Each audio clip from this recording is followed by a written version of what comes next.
예수님께서는 세상에 계셨지만 세상에 속하지 아니하셨습니다. 그러므로 그리스도 안에 있는 우리 모두에게도 우리가 세상 한복판에 살지만 세상에 속하지 아니한 자로 그리스도처럼 살아가기를 원하시는 것이죠. 오늘 보면 요한복음 17장 14절 후반부에 보면 내가 세상에 속해 있지 않은 것처럼 그들도 세상에 속해 있지 않기 때문입니다 말씀했습니다. 또 17장 16절의 말씀을 보시면 16절의 말씀, 내가 세상에 속하지 않은 것처럼 그들도 세상에 속하지 않았습니다. 예수님의 이 기도에 나타난 반복되는 말씀, 내가 이 세상에 속하지 않은 것처럼 그들도 세상에 속하지 않기를 원하신 것입니다. 예수님께서 인성을 입으시고 세상에 계신 것은 이 세상을 버리지 않으셨다는 것이죠. 이 세상이 다른 신이 아닌 오직 하나님께 속한 세상이라는 것을 보여주시는 것입니다. 이 세상이 그리스도의 구속하심을 통하여 하나님께 다시 온전히 영광 돌려드리는 그런 세상으로 변화되어야 되는 세상이라는 것, 하나님께서 이 세상의 희망을 버리지 아니하셨다는 것을 보여주는 것입니다. 예수님께서 이 세상에 계시며 사람들과 교제하시며 만나신 것은 그들이 하나님께로 다시 돌아오는 백성이 되게 하시기 위함이었습니다. 그리스도께서 세상에 계시며 이 세상의 통치자들과 악한 권세들과 싸우신 것은 이 세상의 모든 권세의 주인이 하나님이시라는 것을 밝히 드러내시기 위하심이었습니다. 동시에 그리스도께서 세상에 계셨지만 세상에 속하지 아니한 자로 나타나셨습니다. 세상 안에는 하나님의 생명이 없다는 것을 보여주신 것이죠. 이 세상에 있는 자들이 하나님을 바라보도록 하나님의 생명을 사모하도록 만드시기 위해서 그리스도께서 세상에 속하지 아니한 자로 나타나셨기에 사람들이 세상을 바라보지 않고 이 세상이 전부가 아니구나, 이 세상에 속하지 아니한 세상이 있구나, 예수님께서 말씀하셨죠. 내 나라는 이 세상에 속한 나라가 아니다. 예수님의 이 세상 속에 계시면서 동시에 세상에 속하지 아니한 자로 사람들에게 나타나실 때마다 저분은 꼭 딴 세상에 사는 분 같아. 우리가 살아가다 보면 그런 분들이 있죠. 이 세상에 초연한 분을 보면 저 사람은 꼭 딴 세상에 사는 사람 같아. 물론 엉뚱한 세상에 사는 분도 있지만 엉뚱한 세상이 아니라 진짜 살아있는 영원한 생명의 나라에 속한, 하늘에 속한 그런 삶을 살아가는 삶을 보면 저분은 그분을 바라보면서 세상에 속하지 아니한 그 영혼을 바라보면서 이 세상이 전부가 아니구나, 이 세상에 속하지 아니한 세상이 존재한다는 것, 그것이 바로 예수님의 생애를 통해서 우리에게 나타난 거예요. 예수님께서 이 세상에 오셔서 이 세상에 속하지 아니한 삶을 우리에게 보여주지 아니하셨다면 우리가 이 세상만을 바라봤을 거예요. 예수님의 삶을 깊이 묵상할 때 이 세상에 속하지 아니한 영원한 세상, 이 세상에 속하지 아니한 나라가 존재한다는 것, 우리는 그 나라의 백성이라는 것, 그것을 우리에게 깨닫게 하신 것이죠. 그래서 그리스도인이란 누구입니까? 그리스도인이란 정체성, 그리스도인이란 그리스도 안에 있는 자들이며 그리스도 안에 있는 자들은 바로 그리스도처럼 세상에 있으나 세상에 속하지 아니한 자로 살아가도록 부르심을 받은 사람들입니다. 이 말씀을 준비하다 보니까 이 정의를 제가 중고등부 때 전도사님 통해서 배웠더라고요. 이미. 여러분, 그리스도인이란 따라하세요, 외우세요. 세상에 살지만 세상에 속하지 아니한 사람입니다. 분명히 제가 외웠어요. 머리로는 제가 알았던 거예요. 그런데 이 그리스도인의 정의를 깨닫는 것은 한참 후였다는 거죠. 머리로 우리가 아는 것과 삶으로 체험함으로 아는 것이 이렇게 차이가 있는 거예요. 그리스도인이 누구입니까? 라고 말하면 이 세상의 관점에서 볼 때는 이 세상에 살지만 세상에 속하지 아니한 자로 살아가는 자다. 그리스도처럼 그리스도께서 세상에 사셨지만 세상에 속하지 아니한 자로 사신 것처럼 우리는 그러한 부르심을 받은 사람들입니다. 어떤 사람들은 세상에 있는 자들로 부르심을 받은 것으로만 주장합니다. 온전히 이 세상에 참여하며 이 세상의 모든 문제들의 해결책을 다 내주어야 하는 것처럼 그렇게 생각하며 살아가는 사람들, 이 세상을 하나님께로 온전히 이끌어 갈 수 있다라고 생각하는 사람들, 하여튼 세상의 모든 문제에 대하여 나서는 그런 성향, 세상에 있는, 세상에 참여하는 자들만 부르심을 받은 것으로만 생각을 해요. 그런데 아이러니하게 그러면 그럴수록 기독교가 더 세상적이 된다는 거예요. 그러니까 사회 참여로만 교회가 흘러버릴 때 놀랍게 교회는 사회와 같아져 버리는 거예요. 이 아이러니입니다. 역설적인 그런 거죠. 왜? 우리는 세상에 있지만 세상에 속하지 아니한 자인데 세상에 속한 자처럼 세상에 있는 것으로만 우리의 부르심을 생각할 때는 이상하게도 우리는 세상적이 되는 거예요. 어떤 사람은 세상에 속하지 아니한 자들로서만 부르심을 받은 것으로 생각합니다. 세상과 담을 쌓고 사회의 아무 문제에 대해 어떤 문제에 대해서 관심이 없고 높은 수도원 담벼락을 쌓고 세상의 뉴스 자체를 듣는 것 자체를 더럽게 여기며 극단적인 비판을 하는 것 자체를 경건한 것으로 생각하는 거예요. 이 또한 세상에 계셨던 그리스도를 바라보지 못하게 함으로써 그 또한 세상적이 되는 거예요. 이 양극단. 우리는 그리스도 안에 있는 성도들은 이 두 가지를 하나로 합하여야 하는 부르심 속에 있는 겁니다. 세상에 있으나 세상에 속하지 아니한 자로 살아가는 부르심. 어렵게 느낄 필요가 없어요. 그리스도의 영이 우리 안에 살아계실 때 그리스도의 영이 인도하시는 대로 살아가면 되는 거예요. 그래서 때로는 세상 한복판에 세상에 있는 문제가 우리에게 책임이 있듯이 우리에게 책임을 져야 될 때가 있고, 때로는 세상에 초연해야 될 때가 있는 것이고, 세상의 모든 문제가 우리가 해결할 수 없기에 때로는 그냥 놔둬야 되는 것도 있는 거예요. 그 내가 결정하는 게 아니라 누가 결정하는 거예요? 내 안에 있는 그리스도의 생명이 우리를 이끄시는 대로 살아가는 거예요. 그리스도처럼 살면 되는 거예요. 우리가 어떤 이슈는 이건 세상의 문제는 우리가 해야 된다, 저가 해야 된다. 우리가 결정하기 이전에 그리스도의 생명이 우리가 하는 데 있을 때 어떤 문제에 대해서는 우리가 깊이 하나님의 창조의 질서에 관한 부분은 우리가 깊이 관여해야 돼요. 이 세상에 속한 모든 문제를 우리가 다 해결할 수 있다? 교만이 될 수 있는 거예요. 그것은 어떤 한 사람의 지도자가 결정한다는 것보다도 우리 안에 있는 그리스도의 생명이 우리를 이끄시는 그러한 흐름과 그런 역사를 따라 우리가 그 시대마다 부르심을 받은 것이죠. 교회가 한 시대를 흘러감에 따라서 가장 중요한 이슈에 대해서 세상에 속하지 아니한 자로 이 세상 속에 영향을 미칠 때가 많죠. 그 시대마다의 부르심이 또 있을 수 있는 거예요. 민족마다 부르심이 있을 수 있는 거예요. 마틴 루터 킹 목사님은 인종을 차별하는 그 부르심으로 세상에 있지만 세상에 속하지 아니한 자로 세상에 영향을 미쳤던 거예요. 각 시대마다 또 민족마다, 나라마다, 상황마다 그 부르심이 있는 거예요. 세상에 있으나 세상에 속하지 아니한 자로 살아가는 부르심. 이 두 가지 부르심이 하나로 합하여지는 것, 바로 그것이 그리스도인입니다. 그러나 중요한 원리는 이미 드러나 있어요. 그리스도를 바라볼 때 우리가 그리스도처럼 이 세상에 속하지 않으면 않을수록 우리는 이 세상에 더 영향을 미칠 수 있게 되는 거예요.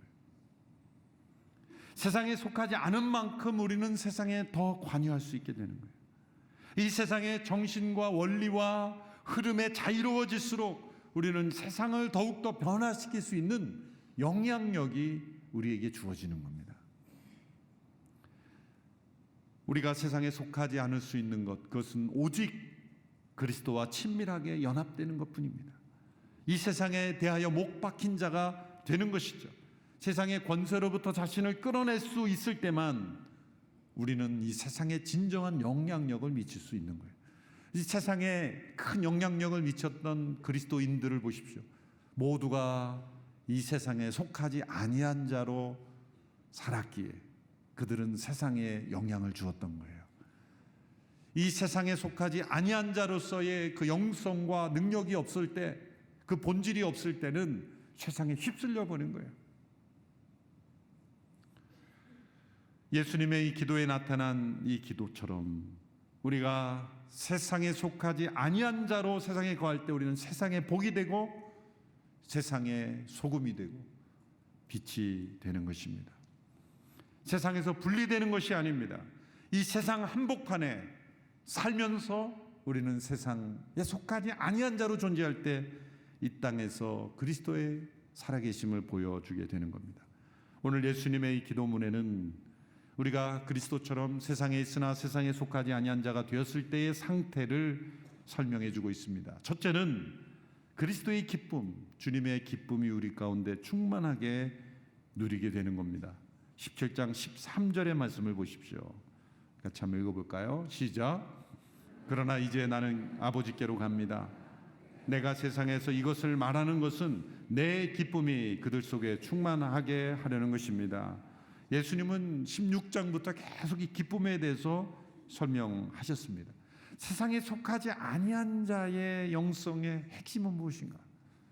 이 세상에 주는 기쁨과 즐거움이 아닌 다른 차원의 기쁨을 충만하게 누린다는 거예요. 세상에 속하지 아니한 상태를 우리가 거룩이라고 말한다면 이 거룩한 영혼의 안에는 어떠한 표징이 나타나야 합니까? 기쁨입니다. 거룩은 무미건조한 단어가 아닙니다. 우리는 거룩 하면서 기쁨이 없는 거룩을 말할 때가 많았어요. 그래서 거룩한 예배 잘못 개념에 들어가면 거북한 예배가 될 때가 많아요. 움직이지도 않고 숨도 안 쉬고 그럼 거북이지 거룩이 아니에요. 진정한 거룩, 세상에 속하지 아니한 자는 이 세상이 누릴 수 없는 기쁨이 밀려오는 거예요. 하나님 앞에서 그 찬양 속에, 그 예배 속에 그 세상에 속하지 아니한 자가 누리는 이 하늘의 기쁨이 막 충만히 흘러 넘치는 거예요. 기쁨이 흘러 넘치는데 뻣뻣이 굳어진 얼굴로 세상의 모든 근심을 다 짊어진 자처럼, 그게 거룩이 아니에요. 거룩에 대한 참, 거룩이라는 거는 카도시라는 거룩이라는 건 구별되었다는 거예요. 다르다는 겁니다. 다르다는 거예요.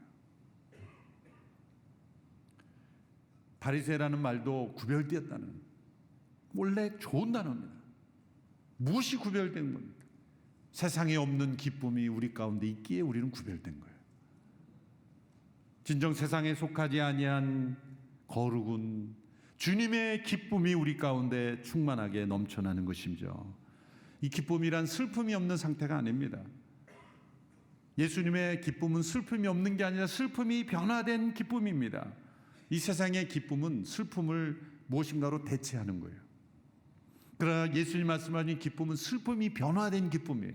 그 예를 들어서 아이를 낳는 비유를 예수님께서 말씀하셨어요. 요한복음에 보면 이 변화의 원리는 아이를 낳을 때의 그 근심, 기쁨, 고통이 고통스러운 만큼 기쁨으로 변화되는 것이 아니야.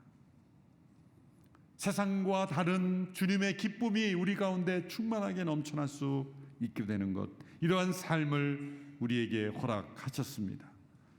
그리스도처럼 우리가 세상에 속하지 아니한 자가 될 때 우리는 주님의 기쁨이 우리 가운데 충만하게 넘쳐날 수 있습니다. 그래서 세상이 주는 어떠한 기쁨과 즐거움에 흔들리지 않는 거예요. 왜 우리가 세상에 속한 자로 삽니까? 세상에 속한 기쁨과 즐거움이 우리를 유혹하는 거예요.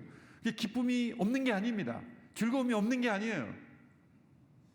그러나 그 기쁨과 즐거움에 넘어가지 않고 그것과 비교할 수 없는 그러한 하늘의 기쁨, 주님의 기쁨이 우리를 사로잡기에 세상의 즐거움에 무너지지 않는 것이죠. 둘째로 세상의 악에 빠지지 않고 보존되는 것입니다. 14절 15절의 말씀 우리 같이 읽겠습니다. 시작. 나는 그들에게 아버지의 말씀을 주었는데 세상은 그들을 미워했습니다. 내가 세상에 속해 있지 않는 것처럼 그들도 세상에 속해 있지 않기 때문입니다. 내가 아버지께 기도하는 것은 아버지께서 그들을 세상에서 데려가 달라는 것이 아니라 악한 자로부터 그들을 보호해 달라는 것입니다. 악한 자로부터, 악한 자라는 사탄이죠. 이 세상 속에 있는 악한 자들이 우리를 공격하고 있다는 것이죠. 예수님께서는 우리가 세상에 속하지 아니한 자로 살아가려 할 때는 악으로부터의 보호하심을 받는 것이 반드시 필요하다. 여러분, 우리가 매일매일 이렇게 살아갈 수 있는 것, 악한 자로부터 하나님의 보호하심이 없다면 살아갈 수가 없는 거예요. 어떤 사람들은 세상을 보며 이 세상에 이 악이 만연하고 악한 자들이 막 날뛰는 걸 보면서 하나님 뭐 하십니까? 그렇게 하나님 지금 놀고 계십니까? 왜 세상이 이렇게 되도록 내버려 두십니까? 라고 하나님을 비난하는 사람들이 있어요. 정반대입니다. 하나님께서 이 세상 가운데 보호하시는 역사를 끊임없이 행하고 계시기에 그나마 우리가 숨쉬며 살아가는 거예요. 하나님이 보호하심의 역사가 없이 하나님께서 그 막으시는 방패를 제거하시는 순간 이 세상은 악이 휩쓸어 버리는 세상이 되는 거예요.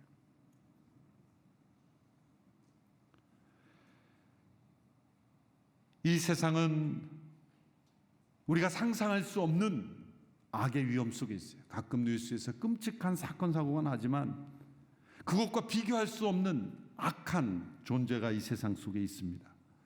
예수님은 이 세상 속에 있는 악의 위험을 보고 계셨어요. 세상이 위험하지 않다고 생각하는 사람은 아직 영적으로 어린아이의 수준에 있는 것입니다. 어린아이의 특징은 위험을 보지 못한다는 거죠. 어린아이에게는 모든 것이 쉽고 단순해 보입니다. 그러나 자라면 자랄수록, 세상은 알면 알수록 세상이 얼마나 위험하고 세상이 얼마나 악한 공격들이 가득 차 있는지를 아는 것처럼 우리가 영적으로 깨어 있을 때, 그리스도 안에서 자라갈 때, 세상에 속하지 아니한 자로 살아가려고 할 때 얼마나 세상의 악이 우리를 공격하는지를 느끼게 되는 것이죠. 세상에 살면서 한 번도 갈등도 느끼지 않고 이 세상에 살면서 한 번도 악의 공격을 느끼지 않았다면 완전히 세상에 속한 자로 살기 때문이에요. 완전히 세상과 하나가 되어 살기 때문에 아무런 갈등과 고민과 공격도 느끼지 않는 거예요. 공격이 없는 게 아니라 공격할 필요가 없는 거예요. 왜? 세상과 한편이니까. 근데 세상에 속하지 아니한 자로 살아가려고 할 때는 이 세상을 영향을 미치는 악한 자가 끊임없이 공격하는 거예요. 왜 너 여기 있어야 되는데 그쪽으로 갔니? 계속해서 공격하는 거예요. 여러분, 공격이 심하면 심할수록 세상에 속하지 아니한 자로 살아가고 있구나, 그렇게 생각하시면 되는 거예요. 그래서 이 기도가 중요한 겁니다. 주님께서 우리를 세상에서 데려가 달라고 하신 것이 아니라 이 세상 속에 있지만 악한 자의 공격으로부터 보호해 주시기를 기도하고 있습니다. 그리고 또한 우리도 기도해야 되는 거예요.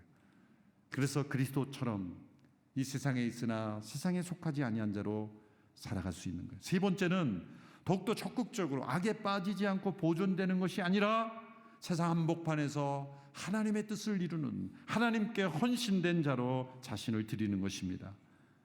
오늘 보면 18절 19절, 요한복음 17장 18절 19절의 말씀을 보시면 같이 한번 읽어볼까요? 시작. 아버지께서 나를 세상에 보내신 것 같이 나도 저희를 세상에 보내었고 또 저희를 위하여 내가 나를 거룩하게 하오니 이는 저희도 진리로 거룩함을 얻게 하려 함이라. 나도 저희를 세상에 보내었고 세상에 속하지 아니한 자로 우리는 세상에 보내심을 받은 자가 되는 거예요.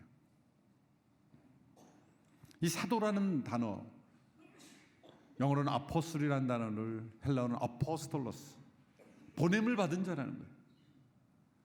예수님은 제자들을 부르셨지만 제자에 머무르지 않고 그들을 사도로 부르셨어요. 그래서 복음서에는 예수님의 제자들에 대한 이야기가 나오면서 어느 한편에 예수님께서 부활하시고 성령을 받은 그들을 세상에 보내시면서 이제는 신약의 사도라는 단어가 나오기 시작하죠. 사도 바울, 사도 베드로, 사도 야고보. 사도라는 단어가 보냄을 받았다라는 뜻이죠. 우리는 제자로 부르심을 받았을 뿐만 아니라 사도로 세상에 보내심을 받은 것입니다. 이런 사도라는 단어를 썼다 그래서 이지훈 목사가 신사도주의구나 이렇게 또 비판하는 무식한 사람이 어딘가에는 나올 거예요. 세상에 보내심을 받은 자들, 그것은 뭐 진정한 거룩이란 죄와 악으로부터 보존받는 것만이 아니라 이 세상 한복판에 보냄을 받은 자로 살아가는, 그래서 예수님께서 세리와 죄인들의 친구가 되셨다는 거죠. 세상 한복판으로 보내심을 받으신 거예요. 세상 한복판에 가장 세상적인 영역에서 살아가면 동시에 세상에 속하지 아니한 자로 살아가는 것, 가장 세상에 욕망이 있는 치열한 영적 전쟁터에 살면서 동시에 세상에 속하지 아니한 자로 살아가는 승리가 있을 수 있다는 거죠. 그래서 일터에서 여러분 성도들이 직장에서, 일터에서, 사업장에서 얼마나 이 세상의 한복판에 있습니까? 악이 공격하는 그런 세상의 물질주의, 세속주의의 그 위험선에 있습니까? 그걸 피하는 것만이 세상에 속하지 않은 것이 아니라 그 영역 속에서 세상에 속하지 아니한 거룩을 나타내는 것, 하나님의 뜻을 이루는 것, 그것이 바로 온전한 거룩이라는 거죠. 그것이 세상 속에 보냄을 받은 자로 살아가는 것입니다. 그리스도처럼 우리가 세상에 있지만 세상에 속하지 아니한 자로 부르심을 받았기에 우리는 주님의 기쁨이 우리의 삶 속에 충만하게 넘쳐나게 될 줄로 믿습니다. 악으로부터 보호받을 줄로 믿습니다. 그리고 그것을 뛰어넘어 세상 속에 주의 뜻을 이루는 의의 도구가 되게 될 줄로 믿습니다. 그러므로 우리가 세상을 피하면 안 됩니다. 세상의 도피처가 돼서는 안 됩니다. 교회는 세상의 도피처로서만이 아니라 세상 속에 파송하는 영적 훈련소가 되고 새 힘과 능력을 공급받고 세상에 속하지 아니한 자로 세상 속에 살아갈 수 있는 능력을 덧입는 것입니다. 그래서 세상이 싫어서 교회 예배 출석하는 것만이 진정한 신앙이 아니에요. 그래서 함께 우리의 예배 공동체를 통해 이제는 세상 속에 보냄을 받은 자로서, 파송받은 자로서 일터에 출근하고 삶의 곳곳에 나아갈 수 있는 그러한 그리스도인들, 그것이 바로 교회가 되는 줄로 믿습니다. 세상에 있으나 세상에 속하지 아니한 자, 이 그리스도인의 정체성을 잃지 않고 살아가는 저희들이 되기를 축원합니다.